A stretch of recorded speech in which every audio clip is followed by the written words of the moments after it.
Is everybody all right? Yeah. My name's Chris Dixon. I'm Chief Exec here at Open Sight.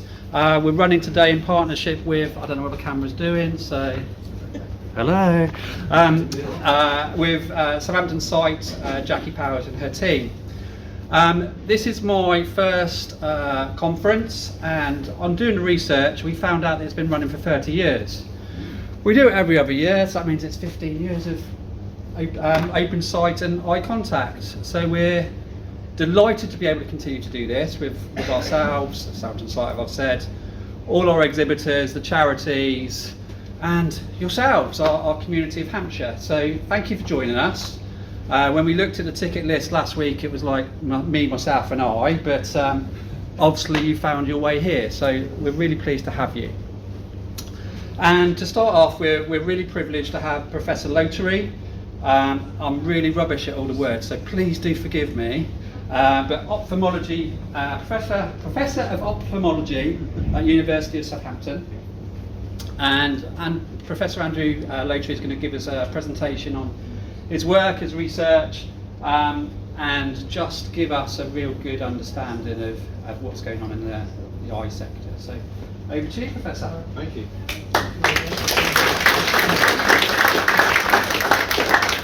Well, thank you. It's always a pleasure to be here, and so I'm going to give a talk.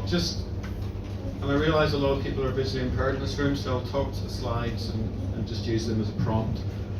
So I'm going to talk about how we get to understand a condition called macular degeneration better through various scientific approaches, and then I'm going to talk a little bit about some of the clinical trials and progress that we're making based on that understanding. So,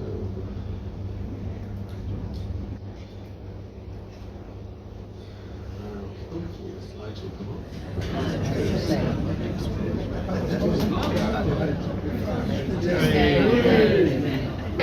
Okay, I don't know what went wrong there.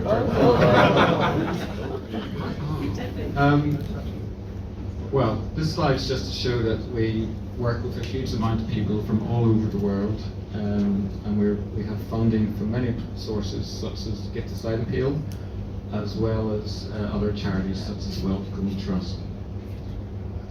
So my initial part of my talk is about how studying macular degeneration is a bit like the story of the blind man and the elephant. And if you don't know this story, it's a story found in Hindu and Buddhist texts dating back more than 3,000 years. And it illustrates how we often think we know the truth, even though we've only grasped part of it. So here we have a picture of blindfolded people touching different bits of an elephant, the tusks, the tail, the side, and trying to get an idea of what an elephant is. And they're all getting a little bit of the story. And that's a little bit like understanding macular degeneration. So when I started work in research in ophthalmology back in the 1900s, not 1900s, 1990s, sometimes feels like it. But so there's various theories what caused macular degeneration. One was it was caused toothpaste particles ingested somehow caused macular degeneration. That was one theory. Another one, it was due to sandwich wrappings and particles of plastic in your body can cause it.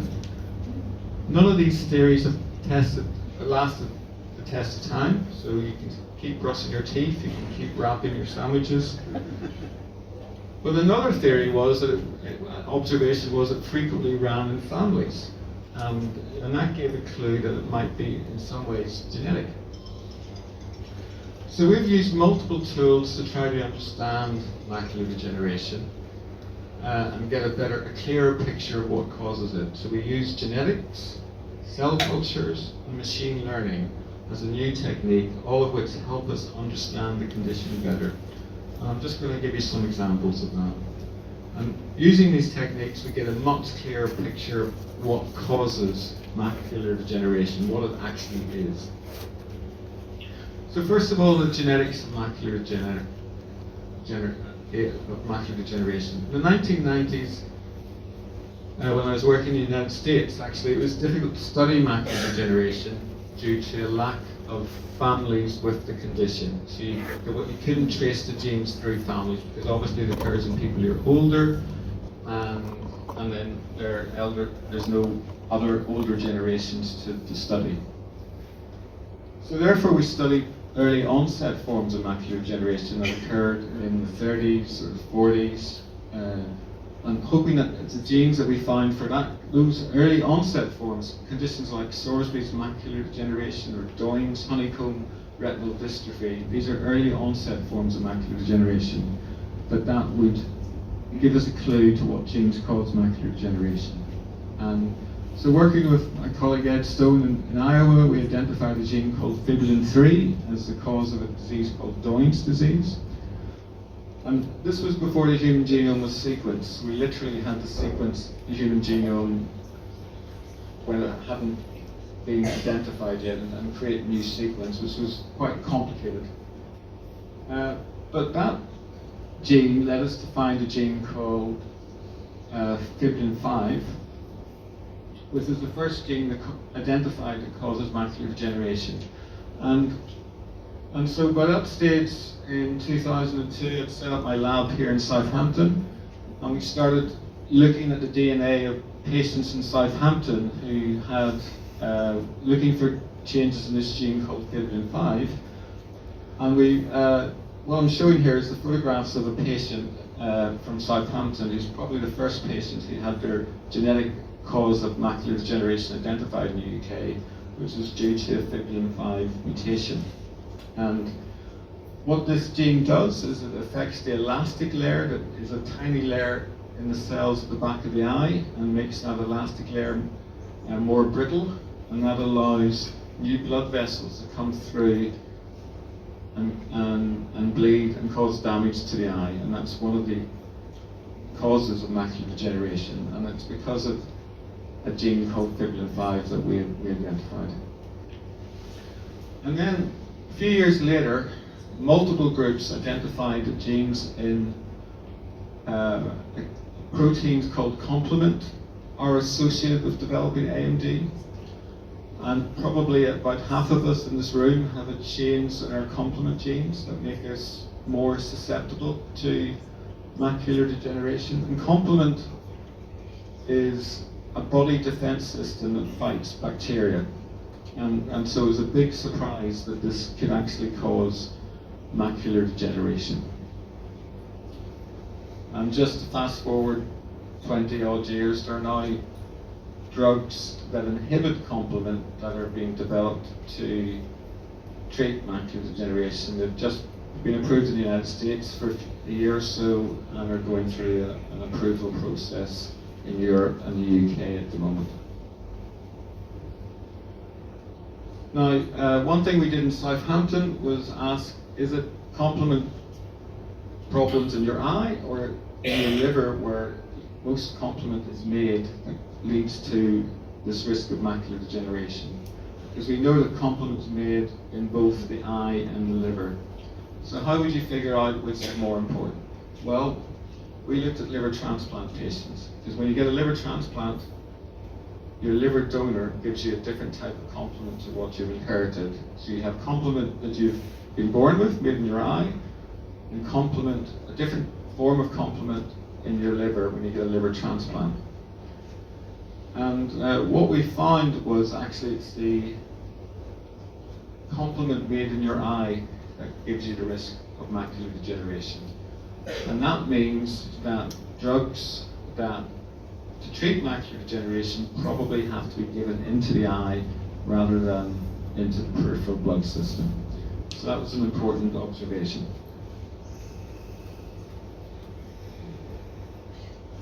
And then we try to keep abreast of the latest research, the latest collaborations. So we worked with colleagues from all over the world in a group called the International AMD Genomics Consortium. We pulled the thousands of DNA samples we've got from patients with macular degeneration with colleagues around the world. We looked at over 17,000 patients with macular degeneration, over 60,000 patients who didn't have it. And to cut about 10 years research short, we found 20 genes that were associated with a risk of macular degeneration. And then there's a massive research project in the UK called the UK Biobank that has over 500,000 patients or volunteers who have had lots of measurements done and have come and had scans of their eyes. And we've looked at over 32,000 patients and looked at the layers, the thickness of the tissues at the back of their eye and their retina. And what we've found is, I realise the slides have come off, but what we found is that certain genes that are associated with macular degeneration also cause your retina to thin even before you have any signs of macular degeneration. So people who think they're normal, if they carry a genetic risk factor, if you look at their retinas, they're actually slightly thinner. And the largest effect of this was a gene called T-span10, which we decided to look at to understand why it caused macular degeneration. And this is where we go to the lab. And so we took human embryonic stem cells, we converted them to cells that form the back layer of cells in the eye called retinal pigment epithelium. We grew these cells in the lab. We then used molecular scissors to cut out this gene. This is called CRISPR-Cas9 genome editing. And then we created cells without this gene. And then we were able to compare eye cells with the normal eye cells and cells that don't have this gene that causes macular degeneration. And then we just did lots of experiments to see what the differences were. And one thing we found was, and I won't go into the details because they're quite technical, but essentially faults in this gene called T-span10 increases something called oxidative stress in the eye. And we know that certain vitamins that reduce oxidative stress reduce your risk of progression of macular degeneration. And one of the reasons this may be useful is because it offsets the effect of genes like this that increase inflammation in the back of the eye. We also found something that we wouldn't have been able to figure out any other way. If we looked at cell cultures, normally these cells are called the retinal pigment epithelium are pigmented, as their name would suggest.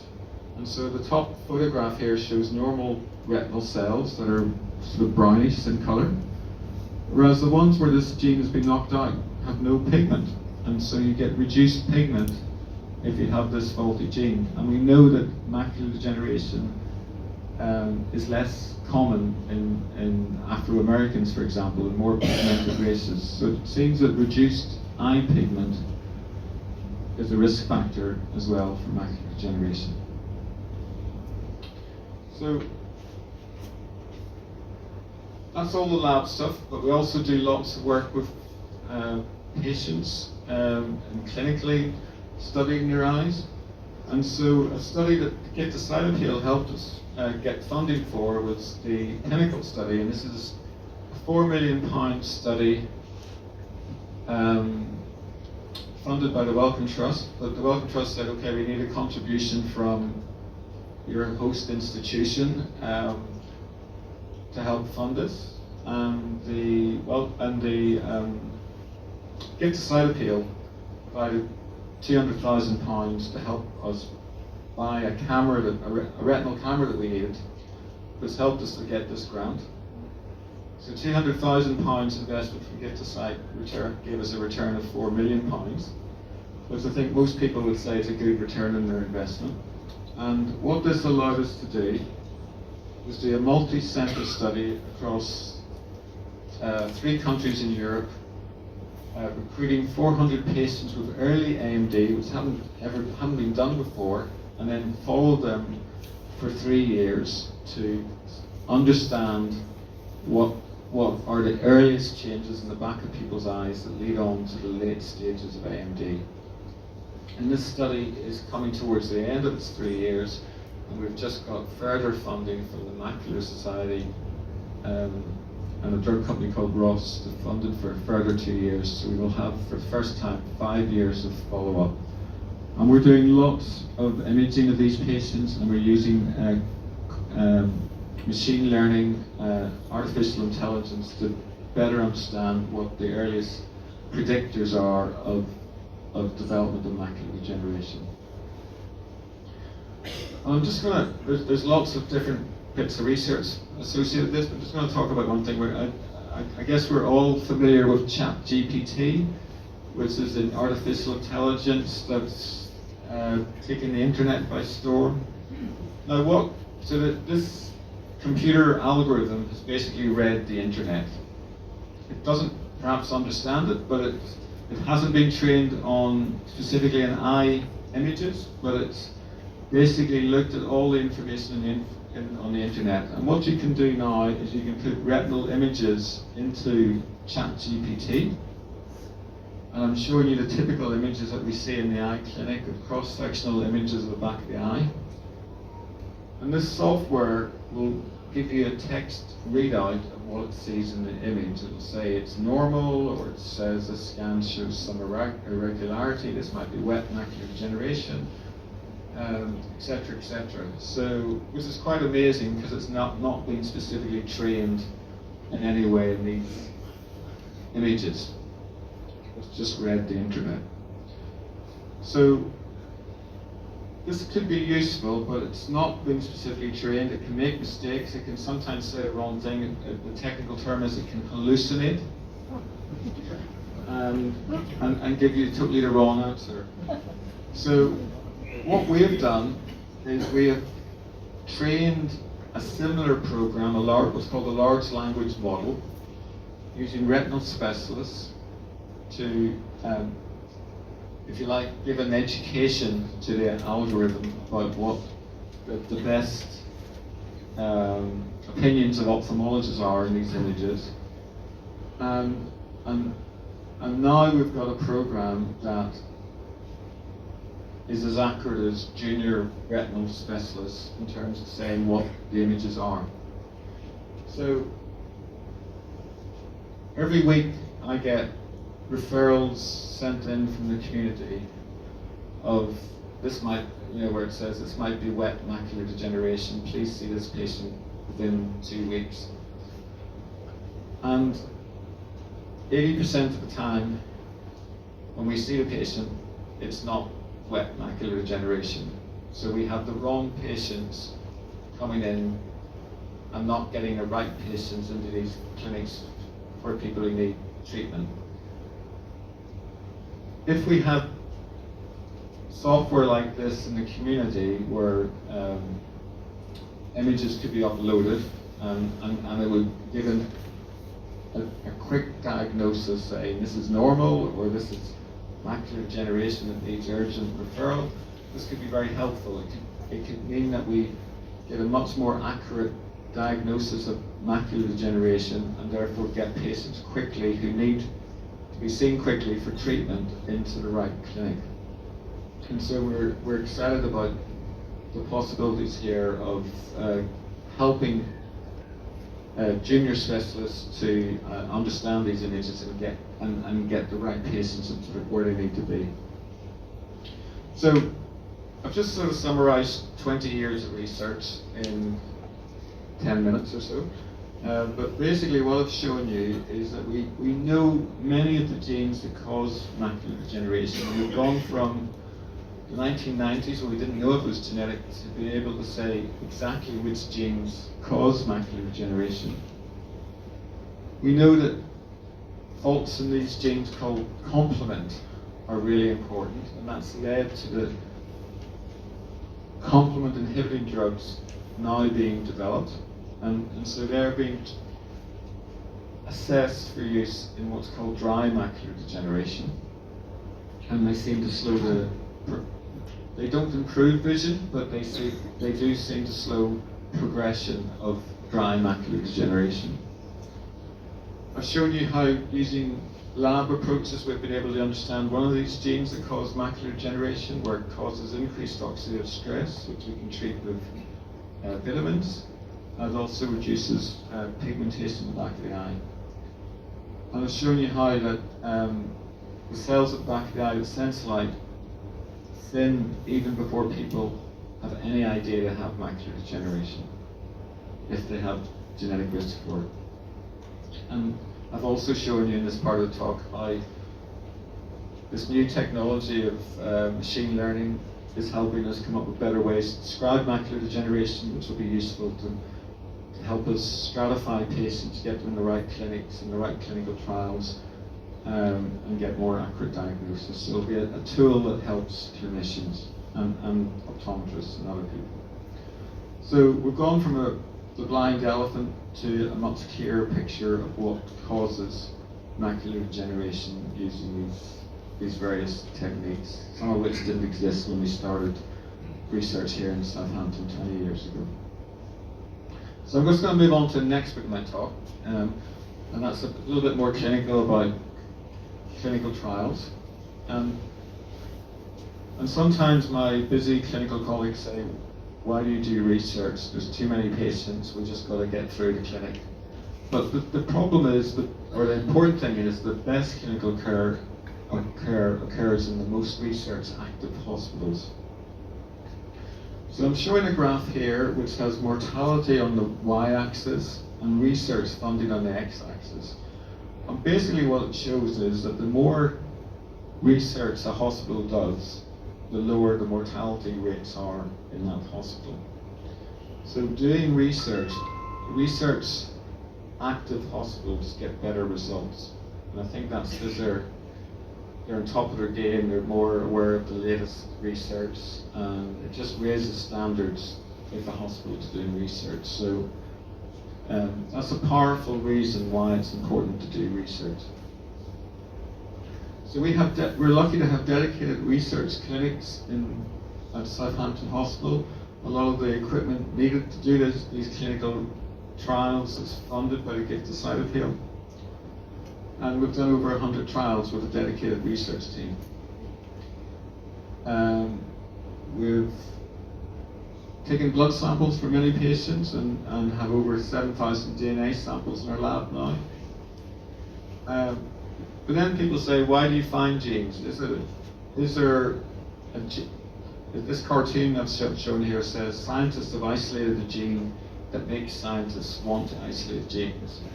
Why do you do it? Well, it helps, as I was showing you earlier, it helps you understand the mechanism of disease, but it also can potentially, by repairing a gene defect, you can improve a disease that otherwise wouldn't be treatable.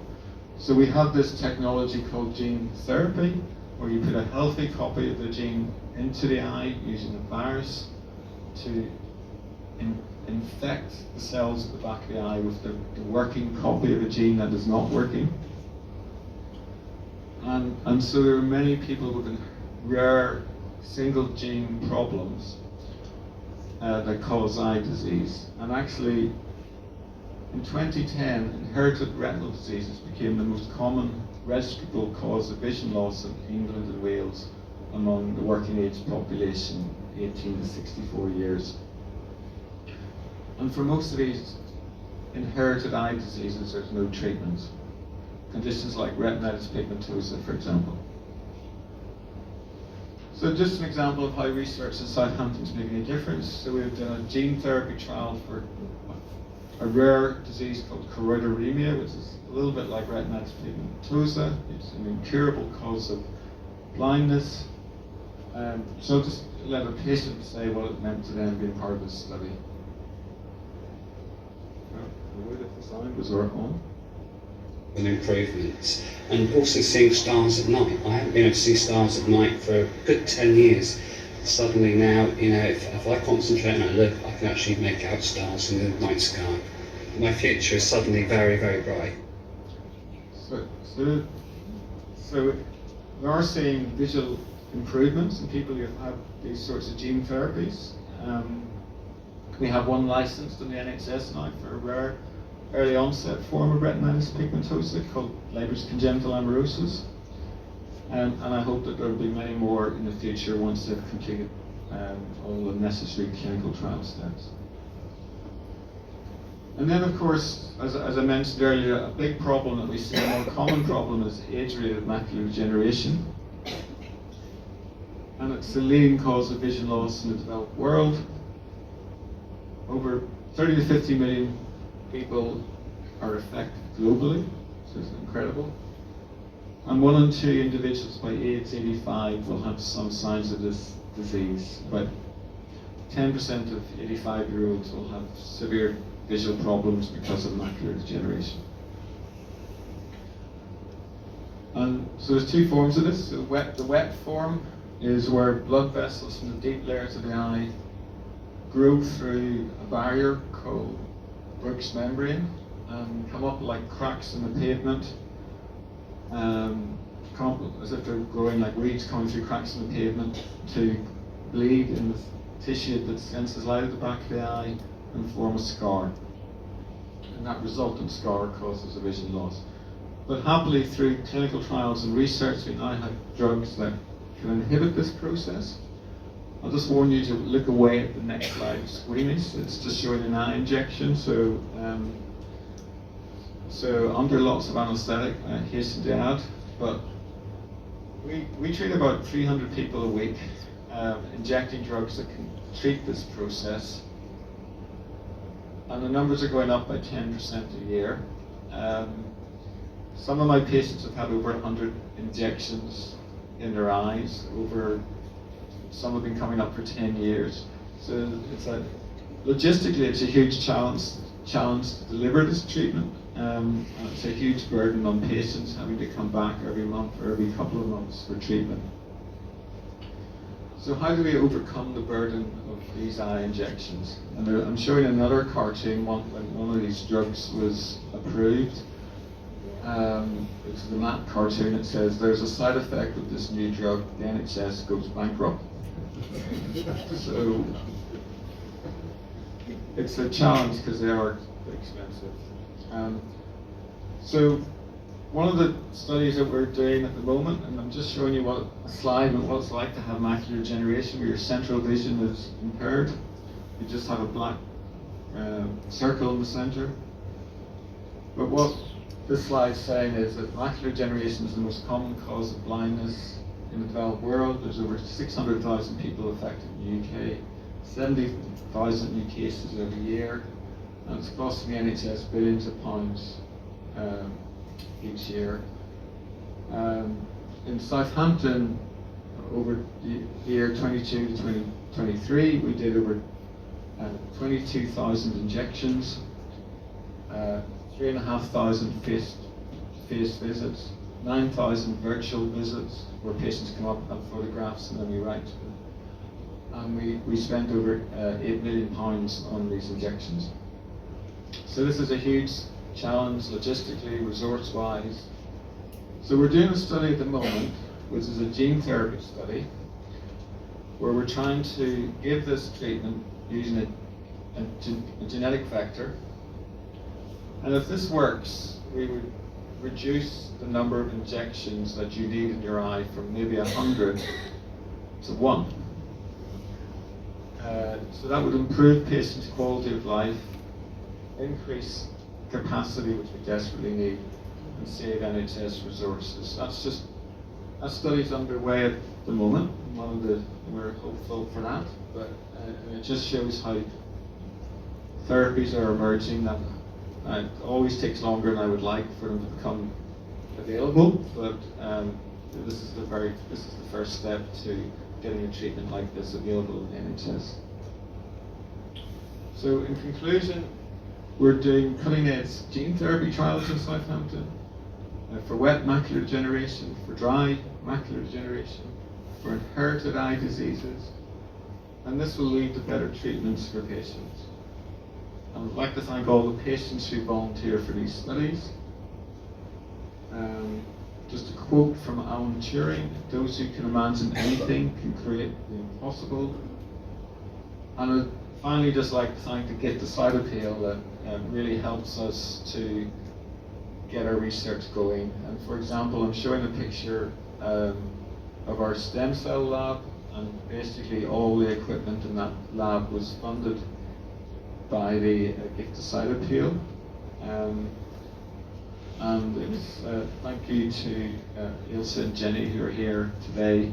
And I'd be delighted to talk to you who help us so much with all our work. So thank you very much.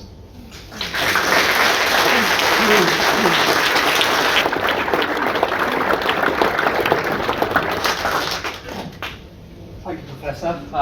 As a new individual to the world of sight loss, that was incredibly fascinating. I'd like to say taught me a lot, but it was such a whistle-stop tour. But yeah, thank you.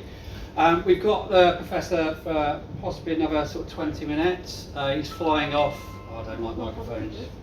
You can run around. So if anybody's got any questions, put your hand up. And whoa, that was quick. Look at that. Off you go. Could you talk about the new drugs for dry macular degeneration? I understand they have quite nasty side effects. So these are the drugs I mentioned that inhibit complement. So they haven't been approved yet in the UK. They're going through another process at the moment. They can increase the risk of developing wet macular degeneration. So around 6% of patients who've had these drugs develop wet macular degeneration as well. Very rarely, some people have had severe inflammation in their eyes, but that seems to be a low risk, less than 1 in 10,000 of that.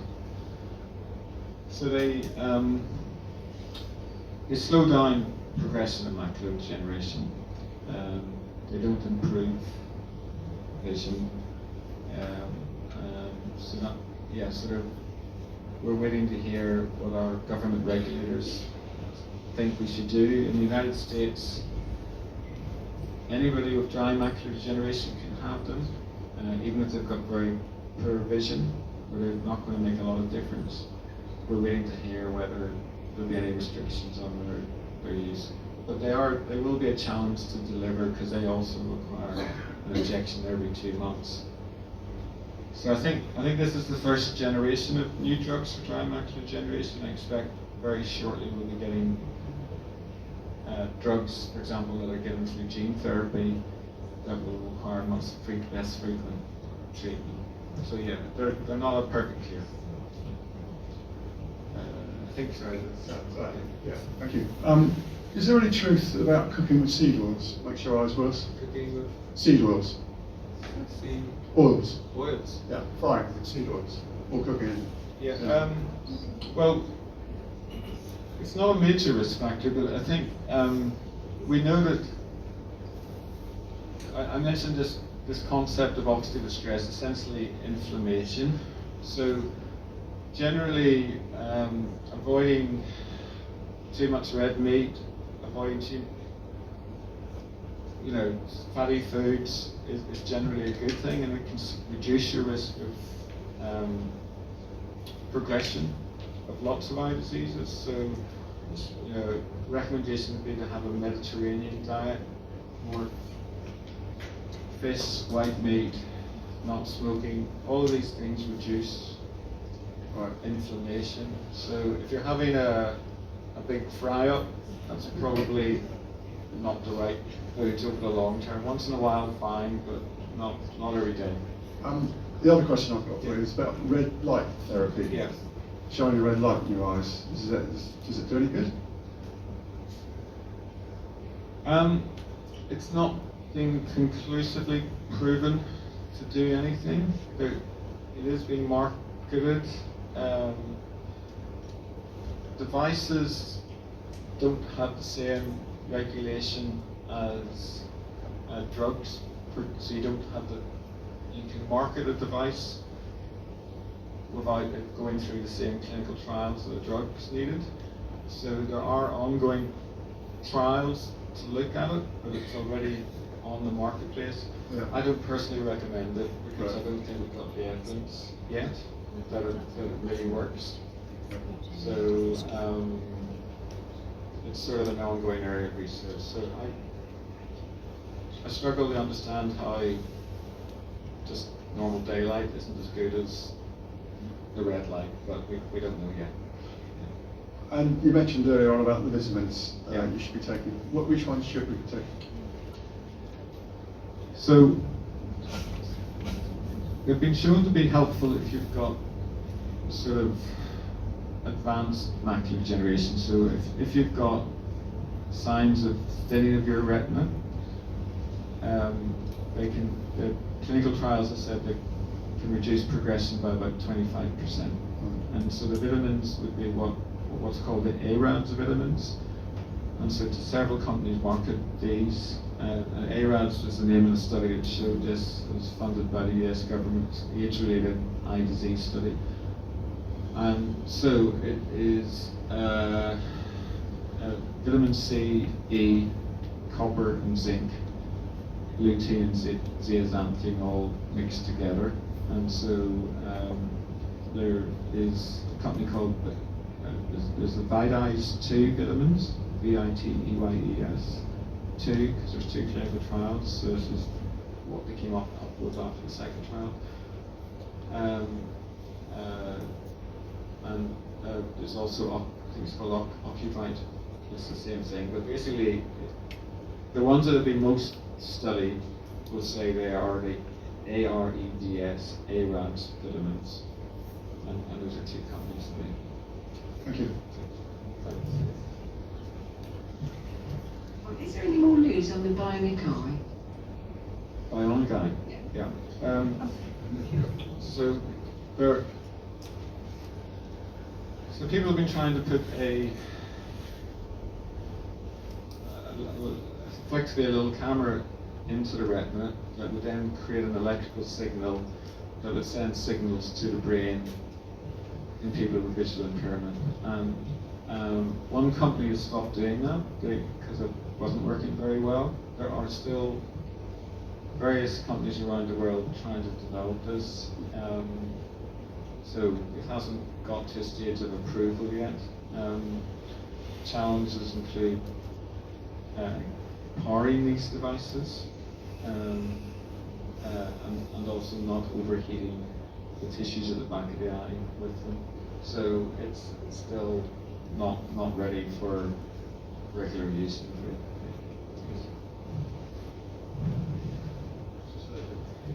Thank you. Please correct me if I say anything wrong. Retinitis pigmentosa, it degrades the rods in the back of the eye. Yep. Right. And are the trials ongoing? Are they starting now? Are they beginning now? So they're starting at this time. So there have been trials already. So so retinitis pigmentosa initially affects the rods. You're absolutely correct, because they're the cells in the periphery of the eye.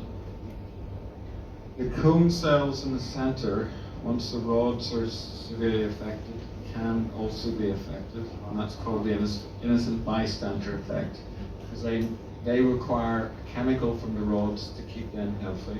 Yes, thank you. So are the trials aimed, it's a gene therapy trial, are they aimed at prevention of any further degradation, or is there an attempt also with this therapy for regeneration? So it's a great question. So I need to go into a little bit of mechanism of how it causes retinitis pigmentosa causes damage. So it can affect the structure of the cells at the back of the eye. There's about 100 different genes that can cause it, or it can affect the enzymes that cause the light signal to go to the brain. So a lot of these studies will stop things getting worse, but if the structure is still there and it's the chemical reaction that's not working, and you correct that, you can actually improve vision. So the answer is sometimes it will improve vision and sometimes it will stop the further deterioration. It depends on what the principal reason for the defect is. Thank you. So it's a bit like you can eat good food, but if you're not digesting it and using the minerals, vitamins and other parts, the proteins and so on, then it's of no use. It's the, so there are two ways. Yes, there's the physical structure, but there's also the enzyme. Exactly. Yes, Yeah. the chemistry. Yeah. Thank you So very much. it depends what the, and one of the challenges is that there's so many different types of it that you have to do one gene at a time, which makes it difficult. There is another approach that's been looked at, which is to make a layer of cells in the eye that is not affected, called the ganglion cells, make them light sensitive, and to replace the faulty rods. And that wouldn't depend on the specific genetic mutation that you have. And that's also in early clinical trials. And I think that would be fantastic if that worked, because you wouldn't have to do do a very long and expensive trial for each of those 100 different genetic causes. You would just have one treatment that would work for. Of course, it's all good, isn't it? All of this work is good. Yeah, it's progress. Yeah, but you have these two strands going on. Yeah. Thank you very much, Professor. Yes. Does a retinal membrane lead to macular degeneration? So the question is, does a retinal membrane lead to macular degeneration? No, but it can affect the center of the back of the eye, the macula. So sometimes it can look quite like it, and that can cause confusion when patients are referred in. So it has a different cause and treatment. So if it's very bad, causing a lot of distortion, then it requires surgery to remove it. Yeah. Thanks. Yes. Hi. About 10 or 15 years ago, there was a lot of interest in implants, intraocular implants for people with macular degenerations, something to help them get the best use of their remaining vision. Sort of 10 or 15 years further on, is there more information on the benefits or otherwise of those implants? Thank you. So this is essentially removing the lens of the eye and putting in a telescope, if you like, in its place to create further magnification. They're still being assessed. The initial implants were very difficult technically to put in. They're very big and can cause surgical complications. The challenge is getting sufficient magnification to make a difference. So they're not for everybody. Essentially, you'd have one eye where the image is massively magnified, and that can cause imbalance if your other eye has reasonable vision. They're still being looked at, but it hasn't really been demonstrated that they're much more effective than low vision aids in terms of magnifying glasses or electronic magnifiers. So they're not available in the NHS because the case hasn't been made that they're really effective. So I would caution people about having them at the moment, to be honest. Yes. How do you actually get on a clinical trial? Does cataract surgery? Sorry. So, Take this one first. Yeah. So the question is, how do you get on a clinical trial? That's a good question.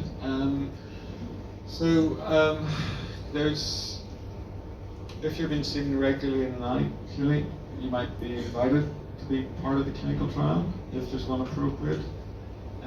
Sometimes charities like the Macula Society will say through their newsletters there's clinical trials available. I work with our optometry community as well and say, look, we need patients with these characteristics for a possible clinical trial if they're interested, and please let us know.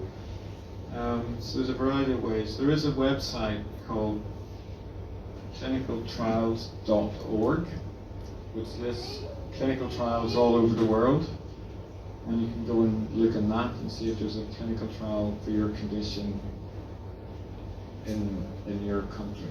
So that's another. So there's a single website that any retinal trial should put their details on that website. So, cataract. Does cataract surgery increase the progression? That's a great question. Some doctors think it does, but I think the best evidence says it doesn't. So I'm quite happy to recommend cataract surgery for patients with macular degeneration. Now, if you have active wet macular degeneration with fluid at the back of your eye, we would normally try to get that under control before we recommend having the cataract operation, because cataract surgery can increase fluid at the back of the eye as well. But I think it can be beneficial to have cataract surgery even with macular degeneration. Next question, Dan. Thank you. Is there a link been found with autoimmune disease and macular degeneration, i.e. rheumatoid arthritis, etc.? No. Short answer is no. But we do think in some ways it's inflammatory. For example, patients who take statin drugs just have an anti-inflammatory drug, have less rates of macular degeneration. There are some, occasionally, very rarely, there are some autoimmune diseases that cause spots in the back of the eye, which are these yellow spots called drusen, and also changes that look very like that in the kidneys. So again, very rare forms of inflammation, but most rheumatoid arthritis has not specifically been associated with macular degeneration. One more question for Professor. Hi. We've got IGTs in the family. My husband was father. We have 3 children around about 50. They're getting their eyes tested regularly as far as we can tell, because they live away from home, so we can't police them. Is there anything we do to protect them, to help them? So I think it's just even if you have genetic risk, say of macular degeneration, you can reduce that risk by a healthy lifestyle, and that's been shown. So, not smoking. Smoking is a huge risk factor. Trying not to be overweight, keeping fit, and having a diet that doesn't have too much red meat in it. People who do that, compared to people who don't do that, the same genetic risk factor, genetic risk, have less macular degeneration, for example. Similarly, it's not been proven in humans because it's quite a difficult study to do, but you can make mice have retinitis pigmentosa. You can alter their genes, and if you exercise those mice on a treadmill, they get less progression of their retinitis pigmentosa than mice who are just sitting around eating their McDonald's. Healthy mice with retinitis pigmentosa who are fit do not progress. So I recommend, it's like many diseases, many just general advice, but there is evidence to back it up that a healthy lifestyle can improve your outlook, even if you have a known genetic risk for various eye conditions. So I think that's an important factor. Thank you, Andy. Professor Lotery is flying off to other parts of the country, is it? Are you staying in the UK? Barcelona. That Mediterranean lifestyle we've just been told about. Yeah, thank you for joining us. We're privileged to have you. I'm sure everyone's learned something today. Yeah, thank you very much. And, yeah.